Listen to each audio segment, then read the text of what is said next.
السلام علیکم ورحمۃ اللہ وبرکاتہ. کیا حال ہے سب کا؟ الحمد للہ. نحمده ونصلی علی رسولہ الکریم. اما بعد فاعوذ باللہ من الشیطان الرجیم. بسم اللہ الرحمن الرحیم. رب اشرح لی صدری ویسر لی امری واحلل عقدۃ من لسانی وَإِذَا قِيلَ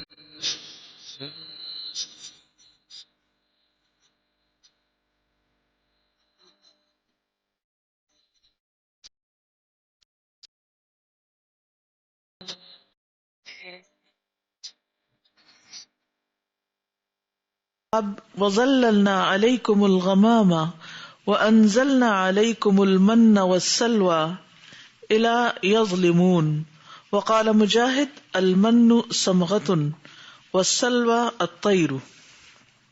وظللنا اور سایہ کیا ہم نے، علیکم تم پر، الغمام بادلوں کا، وانزلنا اور اتارا ہم نے، علیکم تم پر، المن من والسلوى اور سلوى. الی یظلمون یعنی آیت کے آخر تک، جہاں یظلمون پہ آیت ختم ہوتی ہے کہ وہ اپنی جانوں پر ظلم کرتے تھے. وقال مجاہد اور مجاہد نے کہا، المن من جو ہے، صمغۃ ایک گوند ہے، والسلوى اور سلوى الطیر پرندہ ہے. یعنی جیسے چبانے والی چیز ہوتی ہے میٹھی چنگم، تو صمغہ اس کے لیے آیا ہے. حدثنا ابو نعیم حدثنا سفیان عن عبد الملک عن عمرو بن حریث عن سعید بن زید رضی اللہ عنہ قال قال رسول اللہ صلی اللہ علیہ وسلم، رسول اللہ صلی اللہ علیہ وسلم نے فرمایا، الکمأۃ من المن، کمأ من میں سے ہے. کمأ کیا ہے؟ کھمبی، جیسے مشروم ہوتے ہیں، یہ من کی قسم میں سے ہے. وماؤها شفاء للعین، اور اس کا پانی آنکھ کے لیے شفا ہے، دوا ہے، فائدہ مند ہے. بنی اسرائیل کو اللہ سبحانہ وتعالیٰ نے میدان تیہ میں یہ چیزیں کھانے کے لیے دی تھی. ایک میٹھی تھی، ایک نمکین. ابن عباس کہتے ہیں کہ من درختوں پہ جم جاتا تھا اور بنی اسرائیل اس میں سے جتنا چاہتے تھے وہ کھا لیا کرتے تھے. اور سدی نے کہا کہ وہ ترنجبین کی طرح تھا، یعنی سٹرس فروٹ کی طرح تھا. لیکن قتادہ کہتے ہیں کہ من برف کی طرح گرتا تھا، جیسے سنو فال ہوتی ہے ایسے ہی من بھی سنو فال کی طرح گرا کرتا تھا، اور پھر دودھ سے زیادہ سفید اور شہد سے زیادہ میٹھا ہوتا. تو یہ میٹھے کی چیز تھی، اور سلوہ جو بٹیر ہیں وہ نمکین چیز. تو اس سے کیا پتہ چلتا ہے کہ اللہ سبحانہ وتعالیٰ نے ان کے لیے دونوں ذائقوں کا اہتمام کیا. اور یہ انسان کی ایک فطری خواہش بھی ہوتی ہے، صرف نمکین کھانا بھی اس کو پسند نہیں ہوتا، صرف میٹھا بھی پسند نہیں آتا، تو میٹھا اور نمکین دونوں کا امتزاج. تو یہ بنی اسرائیل کے لیے اللہ سبحانہ وتعالیٰ کی طرف سے کھانا تھا جو صحرا میں ان کو فراہم کیا جا رہا تھا. ورنہ ان ہزاروں لوگوں کے لیے جہاں کچھ اگتا نہیں تھا، جہاں کچھ اویلیبل نہیں تھا، وہاں کھانے کا انتظام کرنا مشکل کام تھا. باب وَإِذْ قُلْنَا ادْخُلُوا هَٰذِهِ الْقَرْيَةَ فَكُلُوا مِنْهَا حَيْثُ شِئْتُمْ الْآيَةُ رَغَدًا وَاسِعًا كَثِيرًا. امام بخاری باب کا نام بھی آیات پر لے کر آ رہے ہیں. اور جب کہا ہم نے داخل ہو جاؤ اس بستی میں، نام معلوم نہیں، فَكُلُوا مِنْهَا حَيْثُ شِئْتُمْ، پس کھاؤ اس میں سے جہاں سے چاہو تم. کیونکہ جب من اور سلوہ کھاتے کھاتے تنگ آ گئے تو کہنے لگے کہ ہمیں کیا چاہیے، فومہا وعدسہا وبصلہا. تو اللہ سبحانہ وتعالیٰ نے فرمایا اچھا یہ کھانے پینے کا شوق ہے تو پھر تم اس بستی میں چلے جاؤ، تو جہاں سے جو جی چاہے پھر کھاؤ. اور یہ آیت آخر تک. رغدن کا لفظ بھی اس آیت میں استعمال ہوا ہے جس کا معنی ہوتا ہے واسعن کثیرن، بہت زیادہ، خوب، با فراغت جس کو کہتے ہیں، یعنی کھل کے جتنا کھانا چاہتے ہو کھاؤ. حدیث ہے حدثنا محمد حدثني عبد الرحمن ابن مہدی عن ابن المبارک عن معمر عن حمام ابن منبہ عن ابی ہریرہ رضی اللہ عنہ. یہ حمام بن منبہ جو ہے ابو ہریرہ رضی اللہ عنہ کے ایک شاگرد ہیں. ان کی ایک کتاب ہے جو ڈاکٹر حمید اللہ نے دریافت کی تھی ایک لائبریری میں اور اس کو پھر چھاپا. اس کو صحیفہ حمام ابن منبہ کہتے ہیں. اب وہ کتابی شکل میں موجود ہے, میری اپنی لائبریری میں ہوگا.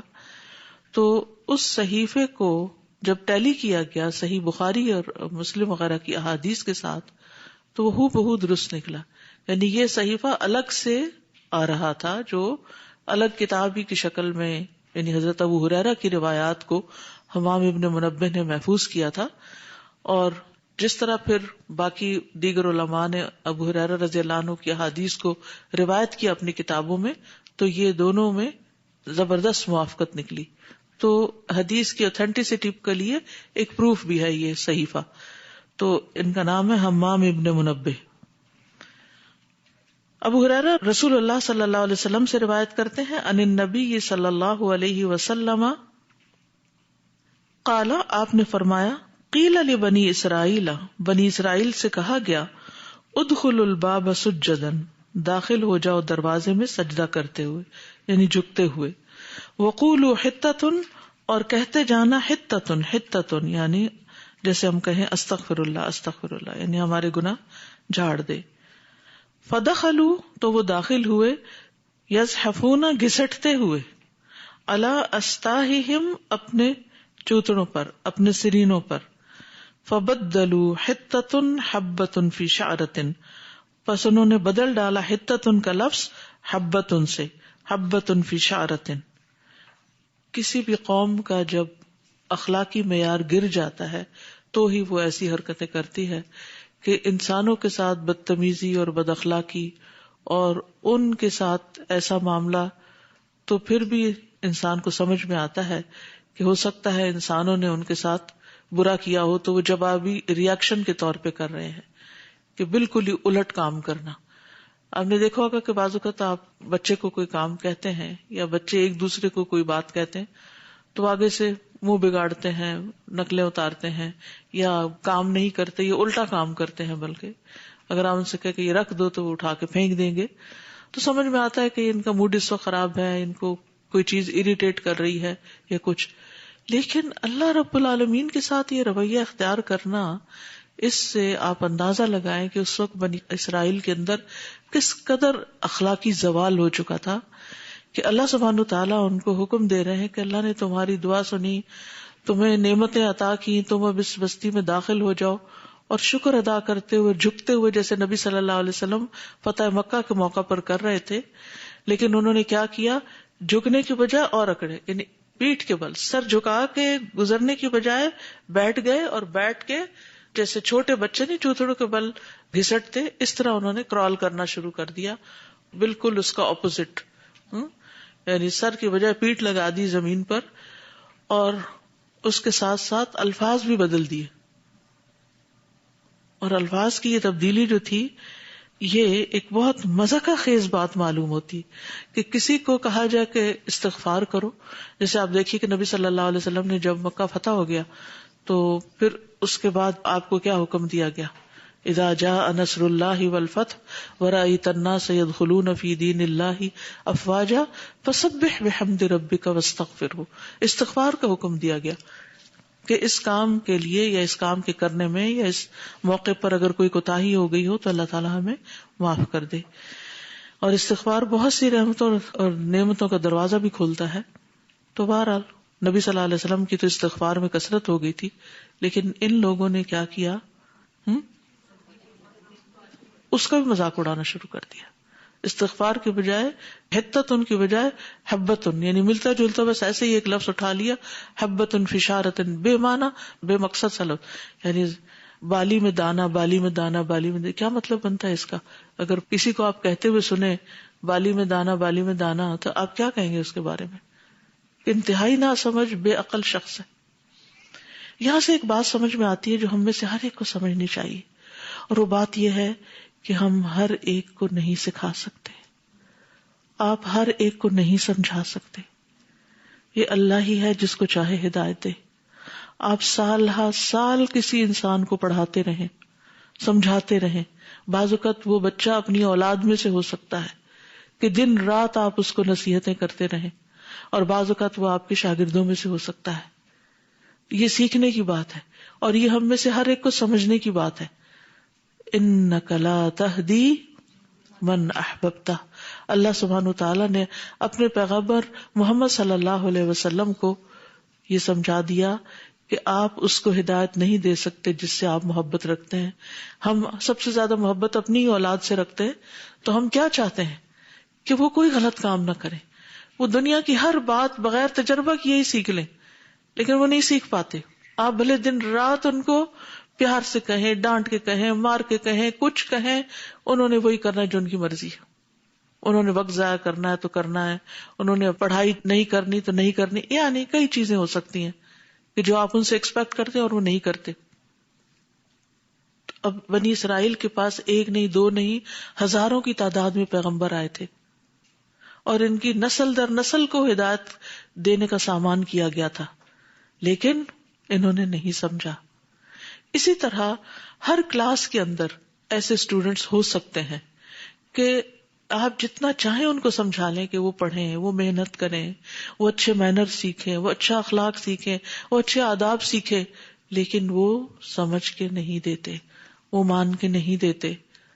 ماں باپ دہائی دیتے ہیں پڑھ لو پڑھ لو, وہ مال خرچ کرتے ہیں, وہ جان لگاتے ہیں, وہ کھلاتے ہیں پلاتے ہیں, لیکن بچے ہیں کہ پڑھ کے نہیں دیتے.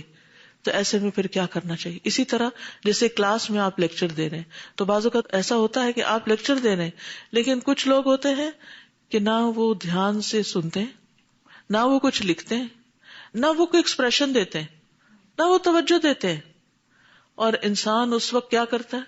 خود ہی کھولنا شروع ہو جاتا ہے. سب سے دھیان ہٹا کے وہ ان کی طرف دھیان کرنے لگتا ہے جو نہیں پڑھ رہے ہوتے. تو میں نے یہ بات سیکھی اپنی زندگی میں کہ مجھے اپنا موڈ ایسے لوگوں کی وجہ سے خراب نہیں کرنا, اور مجھے اتنے سارے توجہ دینے والے, جینوئنلی سیکھنے والے اور سیکھ کر عمل کرنے والے جہاں بچے موجود ہیں, میں کیوں نہ اپنا وقت ان پہ لگاؤں, اور کیوں نہ اپنی توجہ اور پیار اور محبت کا جو حصہ ہے ان کو دوں, اور کیوں میں صرف اپنے آپ کو جلاتی رہوں.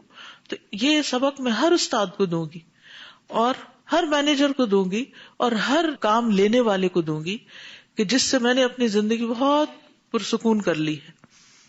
یعنی جب آپ ایک شخص کے اوپر احسان کریں, یعنی سکھانا کیا ہے, یہ استاد کا احسان ہوتا ہے شاگرد پر, لیکن اگر کوئی آپ کا احسان مان کے نہیں دیتا تو کوئی بات نہیں. اسی طرح والدین احسان کرتے اپنے اولاد پر, تو اولاد کو کیا حکم دیا گیا؟ وَبِالْوَالِدَيْنِ احسانا, لیکن وہ نہیں مان کے دیتے. تو اب کیا ہوتا ہے؟ اس ایک ناخلف بچے کی وجہ سے ہر روز گھر کا ماحول خراب ہوتا ہے. اب یہ بھی ماں ہونے کی حیثیت سے آپ کی ذمہ داری بنتی ہے کہ آپ نے اس ماحول کو درست رکھنا ہے, ورنہ ہسبینڈ کا موڈ آف ہوگا اور بہن بھائیوں بچوں کا سارا گھر سہما رہے گا ایک ناخلف کی وجہ سے.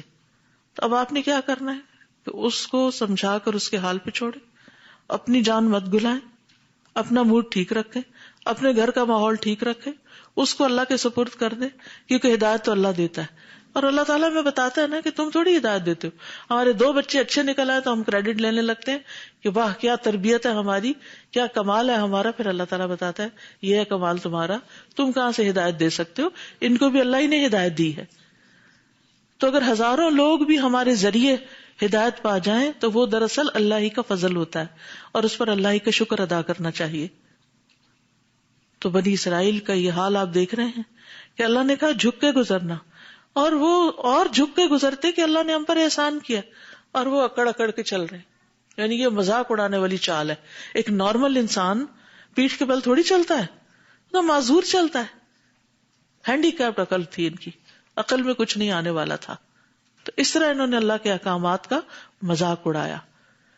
تو آپ شکر کریں آپ کے سامنے ایسے لوگ نہیں ہوتے. اگر آپ کی تعلیمات پر اس طرح ریئیکٹ کرنے والے آ جائیں تو پھر آپ کا حال کیا ہو. تو بہرحال اس کا یہ مطلب بھی نہیں کہ انسان کوشش چھوڑ دے. اللہ سبحانہ وتعالیٰ مسلسل ان کے پاس نبی بھیجتے رہے, اور آخری حد تک ان کو سمجھانے کا حق ادا کر دیا. لیکن وہ کبھی ہیلا سازیاں کرتے, کبھی چال بازیاں کرتے, کبھی دھوکے بازیاں, کبھی جھوٹ بولتے, کبھی انبیاء کو قتل کر دیتے, کبھی کچھ کرتے کبھی کچھ کرتے. تو پھر اللہ نے امامت کس کو دی؟ امت محمد صلی اللہ علیہ وسلم کو عطا کر دی. باب من کان عدوا لجبریل وقال اکرمۃ جبر ومیکا وصراف عبد ایلا اللہ. باب کا نام ہے من کان عدوا لجبریل، جو کوئی جبریل کا دشمن ہو. اب آپ دیکھیے بنی اسرائیل جو تھے وہ تو جبریل کے ساتھ بھی دشمنی مول لے کے بیٹھ گئے. اس سے زیادہ بڑی حماقت کیا ہو سکتی ہے کسی کی کہ کوئی جبریل سے دشمنی کر لے. جبریل تو ایک پر سے ساری بستی الٹا کے رکھ دیں، تم کس کا مقابلہ کرنے جا رہے ہو؟ تو اللہ سبحانہ تعالیٰ نے یہود کے اس عمل کو بھی واضح کر دیا کہ جب نبوت بنی اسرائیل سے بنی اسماعیل کی طرف آ گئی تو انہوں نے کہا کہ ہم تو جبریل سے دشمنی کرتے کیونکہ یہ بنی اسماعیل کے پاس کیوں لے گئے، یعنی وہاں کیوں وہی لے گئے، ہمارے پاس ہی کیوں نہیں رہنے دی. ہم تھے اس امامت کے حقدار، ان سارے کاموں کے باوجود پھر بھی اپنے آپ کو امامت کا حقدار سمجھتے تھے. لیڈرشپ کی کچھ کوالٹیز ہوتی ہیں، ایسے کام کرنے والے کبھی لیڈر نہیں رہے. وقال اکرمۃ، اور اکرمہ نے کہا کہ جبر یعنی جبریل جو ہے نا جبر، یہ ہیبرو زبان میں، وہ میکا اور صراف جو ہے اسرافیل کا اور میکا میکائیل کا، یہ سب بمانا عبد ہیں، بندہ. عبد کا کیا معنی تھا؟ بندہ، جیسے عبداللہ. اور ایلا اللہ کے لیے لفظ استعمال ہوتا ہے، ایل. ٹھیک ہے، تو جبریل کا معنی کیا ہوا؟ اللہ کا بندہ. میکائیل کا بھی یہی معنی ہے اور اسرافیل کا بھی یہی معنی ہے، لیکن یہاں اسرائیل کو نہیں بتایا گیا. ٹھیک ہے. حدثنا عبداللہ ابن منیر سمع عبداللہ ابن بکر حدثنا حمید عن انس قال سمع عبداللہ ابن سلام بقدوم رسول اللہ صلی اللہ علیہ وسلم. حضرت انس کہتے ہیں کہ سنا عبداللہ بن سلام نے. عبداللہ بن سلام کون تھے؟ یہودی عالم تھے جو مسلمان ہو گئے تھے. بقدوم رسول اللہ صلی اللہ علیہ وسلم، رسول اللہ صلی اللہ علیہ وسلم کی آمد کے بارے میں. وَهُوَ فِي أَرْضٍ يَخْتَرِفُ، اور وہ ایک زمین میں تھے میوہ چن رہے، یعنی وہاں مدینہ میں چونکہ باغات تھے کھجوروں کے تو وہ پھل چن رہے تھے. فَأَتَى النَّبِيَّ صلی اللہ علیہ وسلم، تو وہ اسی وقت آ گئے نبی صلی اللہ علیہ وسلم کے پاس. فقالا، پھر کہنے لگے، انی سائلک عن ثلاث، میں آپ سے 3 باتوں کے بارے میں پوچھنے والا ہوں. لا یعلمہن الا نبی، جن کو نبی کے سوا کوئی بھی نہیں جانتا. فما اول اشراط الساعہ، قیامت کی اشراط یا نشانیوں میں سے پہلی کون سی ہے؟ وما اول طعام اہل الجنہ، جنت والوں کا پہلا کھانا کون سا ہے؟ وما ينزل الولد الى ابیہ و او الى امہ، اور کس چیز سے مشابہ ہوتا ہے بچہ اپنے باپ یا اپنی ماں کے؟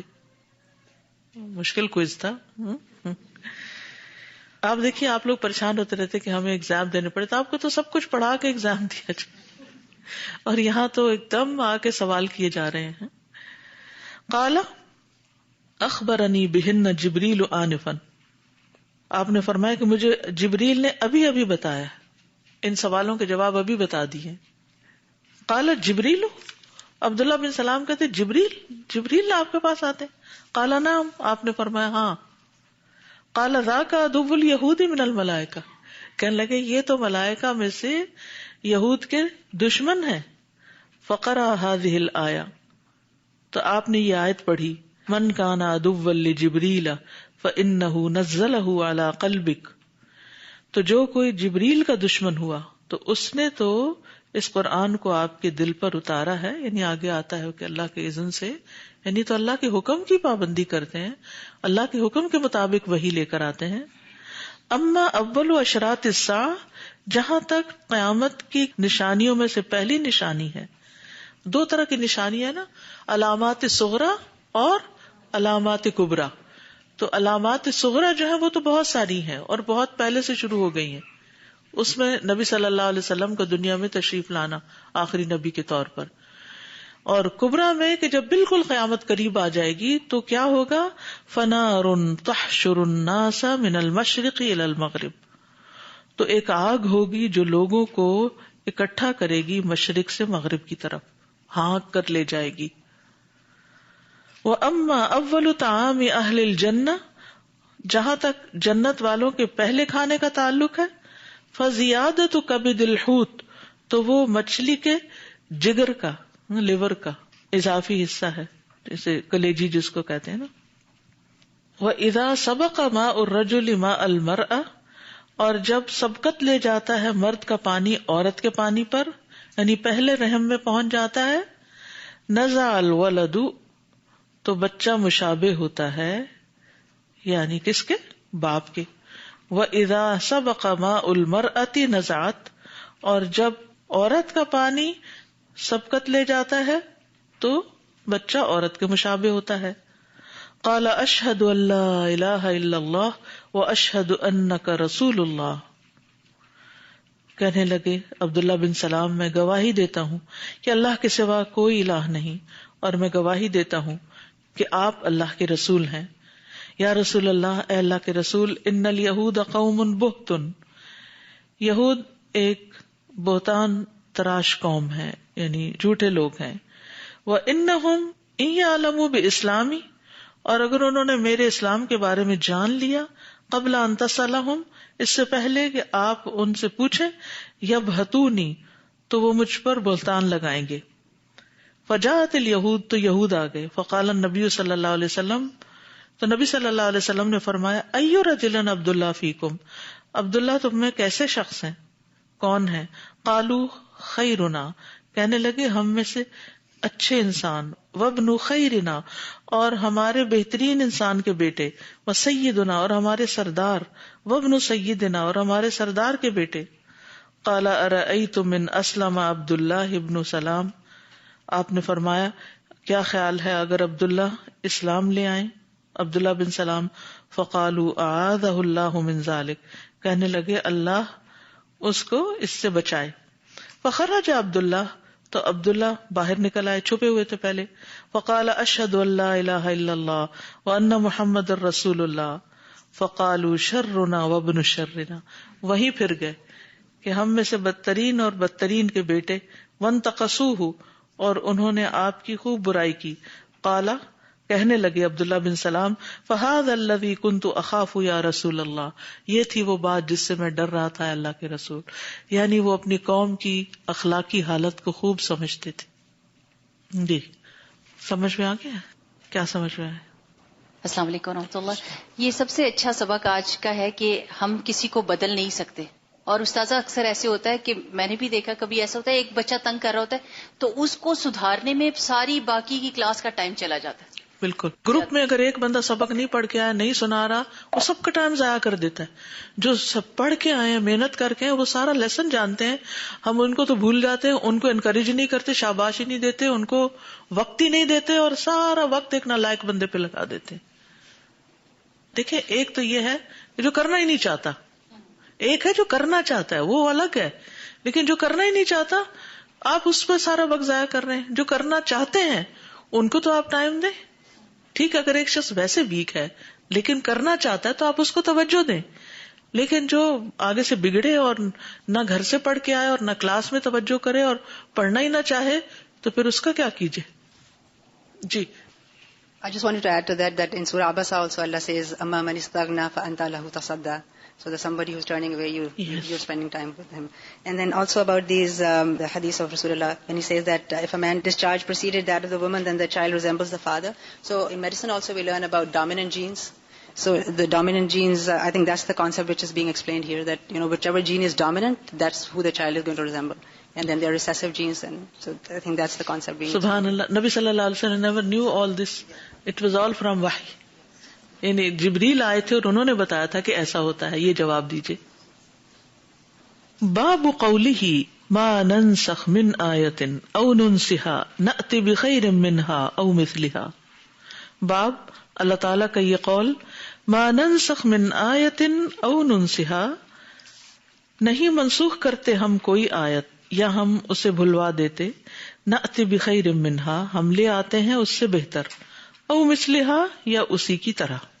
اس آیت کی تفسیر، حدثنا عمرو بن علی حدثنا یحییٰ حدثنا سفیان عن حبیب عن سعید بن جبیر عن ابن عباس قال قال عمر رضی اللہ عنہ، عمر رضی اللہ عنہ نے کہا، اقرأنا ابی، ہم میں سب سے زیادہ قرآن پڑھنے والے یا زیادہ اچھا قرآن پڑھنے والے یا سب سے بڑے قاری ابی ہیں، ابی ابن کعب۔ وَأَقْضَانَا عَلِيٌّ، اور ہم میں سب سے عمدہ قاضی فیصلہ کرنے والے علی ابن ابی طالب ہیں۔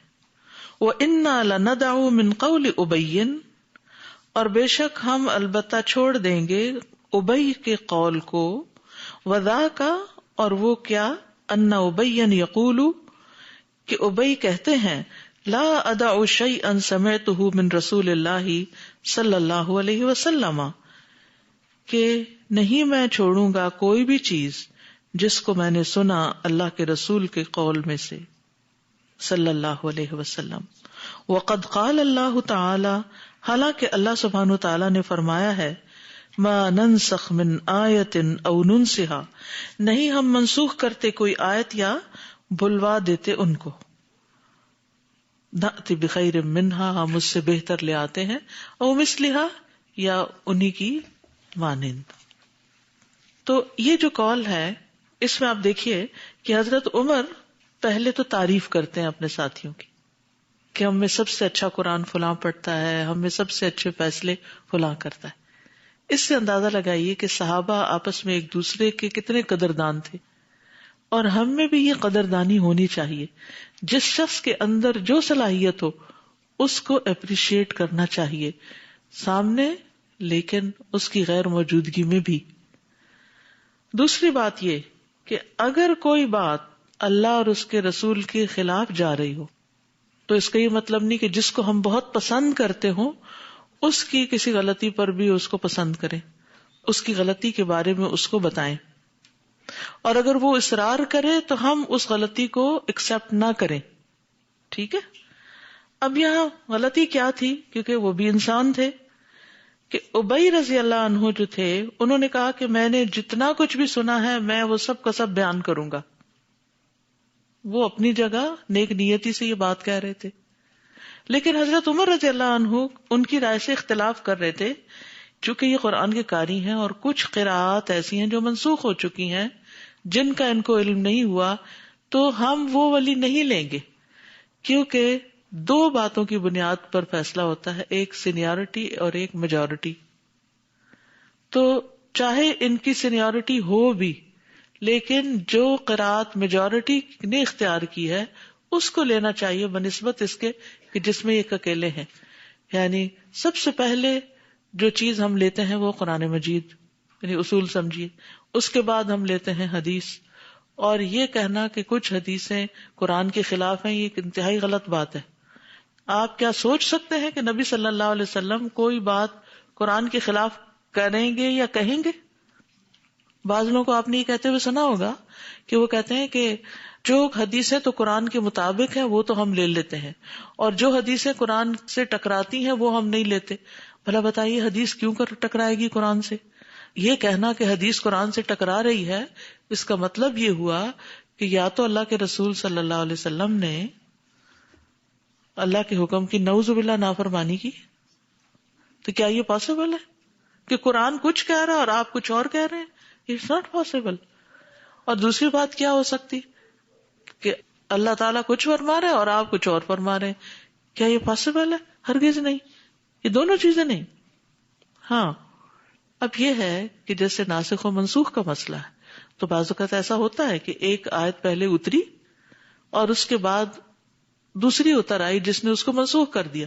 آپ سب پہلا پارہ پڑھ چکے ہیں اور اس میں ناسخ و منسوخ کی تفسیر بھی پڑھ چکے ہیں، جانتے ہیں۔ اور ناسخ و منسوخ کیا ہے؟ ناسخ ہوتی ہے جو بعد والی آیت آتی ہے، منسوخ ہوتی ہے جو پہلے۔ اور اس کی ضرورت کیوں تھی؟ کہ اللہ تعالیٰ کو نہیں پتا تھا پہلے ہی سارا کچھ اتار دیتا؟ نہیں، حکمت کے تقاضے کے تحت ٹھہر ٹھہر کے قرآن اترا ہے، 23 سال میں مکمل ہوا ہے۔ اب جیسے شرابی کا حکم، مشہور مثال یہی دی جاتی ہے، تو اس میں شروع میں شراب کو حرام نہیں قرار دیا گیا تھا، بلکہ کیا کہا، یسألونک عن الخمر والمیسر قل فیہما اثم کبیر و منافع للناس و اثمہما اکبر من نفعہما. پھر اس کے بعد دوسری آیت آئی, پھر اس کے بعد تیسری آئی جس میں فہل انتم منتہون کی بات آئی, تو بات ختم ہو گئی. اب یہ جو فہل انتم منتہون والی آیت ہے یہ ناسخ ہے کس کی؟ وہ جو ہے نا فیہ منافع للناس, یعنی اب وہ رخصت جو تھی وہ ختم ہو گئی, چاہے منافع بھی ہوں لیکن اس کے باوجود بھی اب اس کو استعمال نہیں کرنا. ٹھیک ہے, تو یہاں پر جو اختلاف ہو رہا ہے وہ ناسخ و منسوخ کا علم نہ ہونے کی وجہ سے ہو رہا ہے. ٹھیک ہے, یعنی ابی ابن کعب کو منسوخ کرنے والی ناسخ آیات کا علم نہیں پہنچا تھا, اس وجہ سے وہ ان کو بھی پڑھا کرتے تھے. ٹھیک ہے, کہ میں نے خود چونکہ سنی ہے اس لیے وہ اپنی جگہ کہتے تھے میں نے خود سنی ہے. اچھا, اب کچھ چیزیں تو ایسی تھی جو قرآن میں سے اٹھا لی گئی تھی, یعنی قرآن کی قراءت میں وہ نہیں تھی لیکن ان کو پہلے سے یاد تھی. کچھ تو اللہ نے بلوا دی, کہ کیا تھا نا بھلوا دیتے ہیں, سینوں سے بھی اٹھا لی گئی اور کچھ نہیں بھی اٹھائی گئی ہوں گی. ٹھیک ہے, تو عمر رضی اللہ عنہ نے یہ بات برسر عام کی ہے. اس سے مراد ابی ابن کعب کی برائی کرنا نہیں تھا یا ان کے اگینسٹ جانا نہیں تھا, بلکہ وہ تو خود تعریف کر رہے ہیں ان کی. اس سے مراد لوگوں کو سمجھانا تھا کہ لوگوں جب کوئی بات اصل کے خلاف آ جائے تو پھر اس میں وہ لینی چاہیے جو اصل بات ہو, چاہے وہ کسی صحابی کا ہی قول کیوں نہ ہو. ٹھیک ہے, اب بھی آپ کو ملے گا, مثلا آپ قدیم تفاسیر دیکھیں تو ابھی جیسے یہاں بھی تھوڑا تھوڑا آپ دیکھتے نا, ایک کہہ رہا ہے مثلا ابن عباس کہتے کہ من درختوں پہ جم جاتا تھا. ٹھیک ہے, سدی نے کیا کہا وہ ترنجبین کی طرح, قتادہ نے کیا کہا وہ برف کی طرح گرتا تھا, اور پھر برف بھی تو جم جاتی ہے نا, اور وہ کہتے کہ وہ دودھ سے زیادہ سفید اور شہد سے میٹھا ہوتا تھا, وہ تو ایک طرح سے آئس کریم ہی ہو گئی. تو اب یہ تین لوگ مختلف بات کریں, اس میں سے ایک صحابی ہیں, وہ کون ہے؟ ابن عباس, اور باقی جو ہے وہ تابعین ہیں. تو اب جب صحابی اور بعد والوں کی بات آتی ہے تو ہم عموماً کس کا قول لیتے ہیں؟ صحابی کا قول لیتے ہیں. اچھا, ایک موافقت پیدا کرنے کی صورت کیا ہے کہ ابن عباس نے جو کچھ کہا ہے وہ قتادہ کے قول میں فرق نہیں ہے, وہ گرتا تھا, درختوں پہ جم جاتا تھا, اب بھی تو پتوں پہ برف جم جاتی ہے نا آ کے, تو اسے وہ گوند کی طرح ہوتا تھا, یعنی اس کے اندر ایک جمانے والی چیز بھی تھی, جیسے آپ بھی کیک وغیرہ جمانے کے لیے اس میں ایسا سٹف ڈالتے ہیں کہ جس سے وہ اکٹھا رہے اور وہ الگ الگ نہ ہو. تو اسی طرح کچھ اقوال ایسے ہوتے ہیں جن کے کہنے کا انداز مختلف ہوتا ہے لیکن وہ بات ایک ہی ہوتی ہے, اصل میں وہ اختلاف نہیں ہوتا. نہیں جیسے ابن عباس کا قول اور برف کی طرح گرنے میں اختلاف کی کیا بات ہے, اس میں انزلنا کا لفظ آتا ہے, بارش بھی آسمان سے اترتی اس کے لیے انزلنا کا لفظ آتا ہے, من بھی وہاں سے ہی اترتا تھا تو آ کے درختوں پہ جم جاتا تھا. اب اس کی شکل ابن عباس نے نہیں بتائی, انہوں نے اس کی شکل بتا دی ہے, کسی اور اسرائیلی روایت سے مثلاً لیا انہوں نے. تو ایسی صورت میں بعض اوقات اقوال مختلف ہوتے ہیں لیکن آپس میں ان کی موافقت بھی ہو سکتی ہے, اگر گہرا علم والا اس کو سمجھے تو وہ سمجھ جاتا ہے.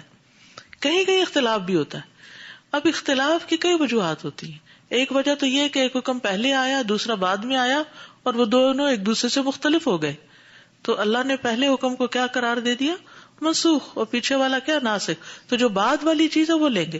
اسی طرح نبی صلی اللہ علیہ وسلم کی احادیث میں بھی کہیں کہیں ہم بظاہر دیکھتے ہیں کنٹرڈکشن آ گئی, تو حدیث میں بھی ناسخ و منسوخ ہوتا ہے.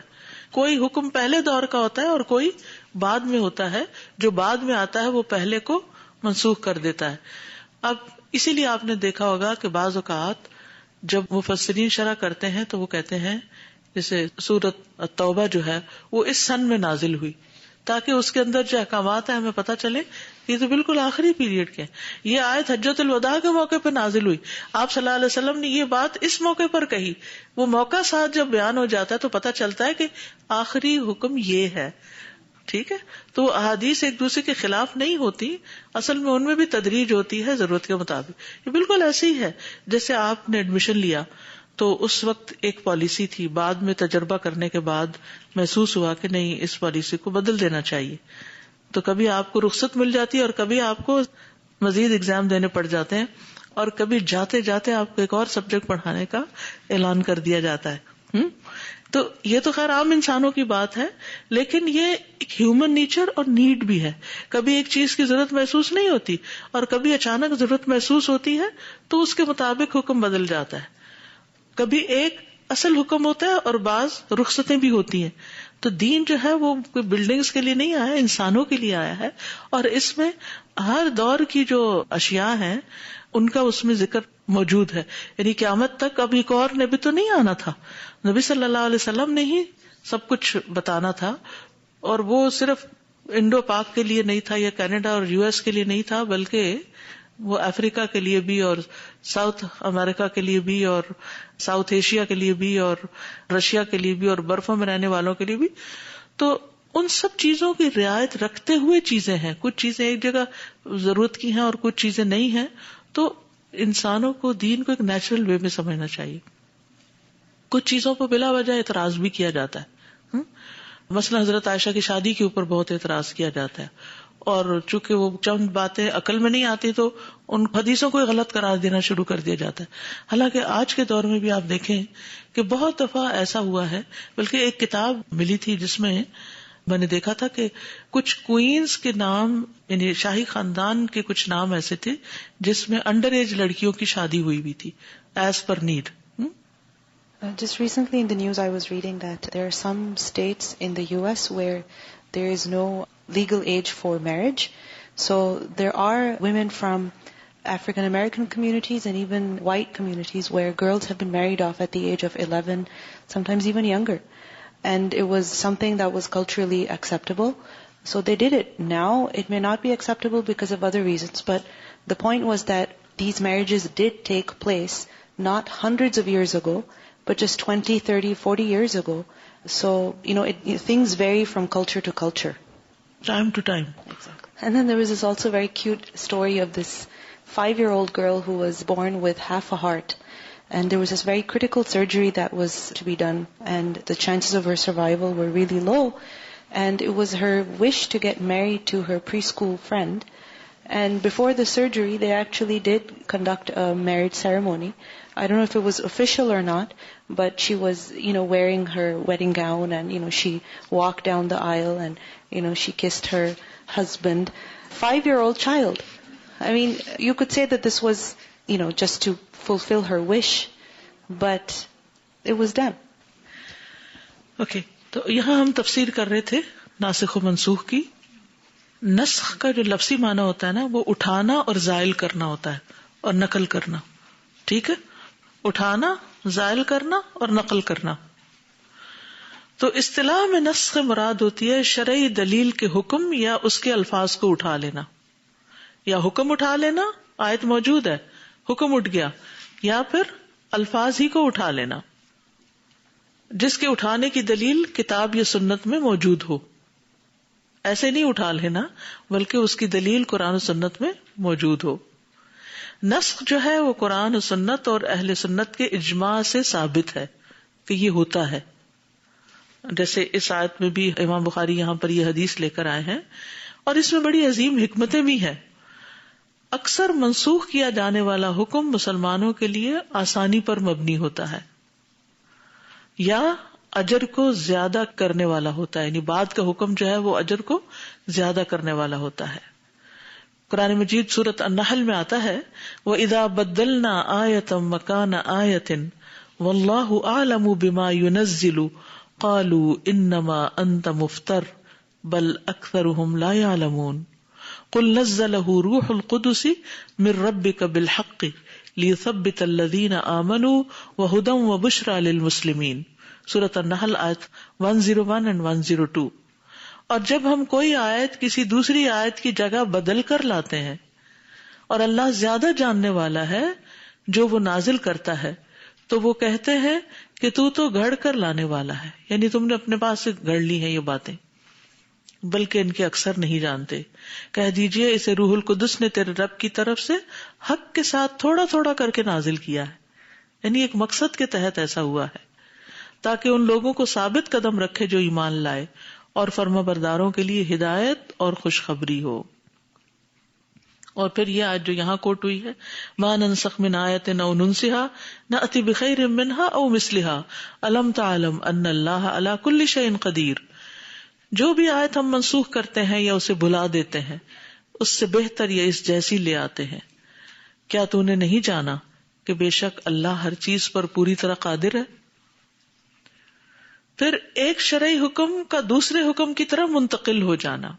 ٹھیک ہے، یعنی نسخ کی شرعی حقیقت یہ ہے کہ لوگوں کو کسی ایک شرعی حکم سے دوسرے شرعی حکم کی طرف منتقل کر دیا جاتا ہے، یا اس شرعی حکم کو یکسر ساقط قرار دے دیا جاتا ہے.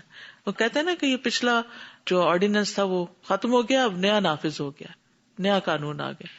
امینڈمنٹس ہمیشہ ہوتی رہتی ہے نا قوانین کے اندر ایز پر نیڈ. لیکن یہود جو تھے وہ نسخ کا انکار کرتے تھے خواہش نفس کی وجہ سے. ان کا نسخ کو نہ ماننا محض خواہش نفس کی پیروی تھی. پھر دو طرح ہوتا ہے، نأتی بخیر منہا، یا تو اس سے بہتر چیز آتی ہے، او مثلہا، یا اس جیسے کوئی اور آیت آ جاتی ہے.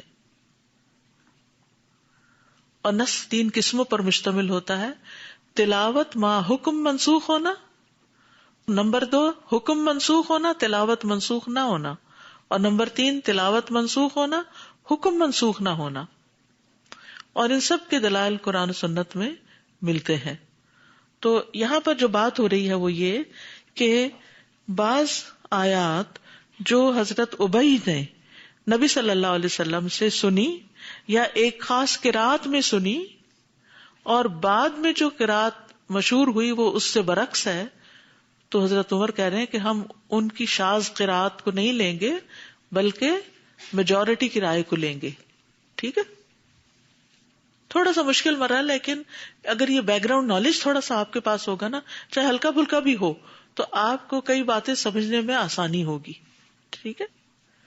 اور اس سے ایک بڑی اہم بات پتہ چلتی ہے، وہ یہ کہ صحابہ کرام کس طرح سچائی کی تلاش میں رہتے اور سچائی کو پا لینے والے تھے. اندھی تقلید کسی کی بھی نہیں کرتے تھے.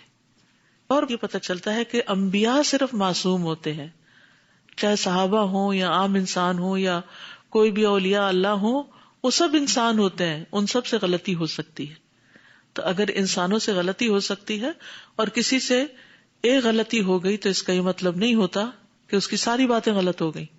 کیا ابی ابن کعب کو اقرأہم نہیں کہا گیا کہ سب سے زیادہ بہترین ہے قرآن پڑھنے میں؟ اور اس بنا پر حضرت عمر رضی اللہ عنہ نے یہ نہیں کہا کہ انہوں نے چونکہ ایک قرات میں اختلاف کیا ہے لہٰذا ہم ان کو اس درجے سے ہی گٹا رہے ہیں. نہیں، جو کسی کا مقام ہوتا ہے وہ ہوتا ہی ہے. ٹھیک ہے. اور باوجود اس کے کہ اس سے غلطی ہو، لیکن کسی ایک غلطی یا انسانی خطا یا کمزوری کی وجہ سے اس کی باقی چیزوں کو بھی کراس نہیں کر دیا جاتا. تو یہ انصاف والا دل اور انصاف والی سوچ ہونی چاہیے، اور ہمیشہ آنکھیں کھلی اور کان کھلے رکھنے چاہیے کہ کیا لینا ہے اور کیا نہیں لینا. آنکھیں بند کر کے کسی کے بھی پیچھے نہیں چلنا چاہیے، ورنہ آپ اپنی راہ بھی کھو دیں گے.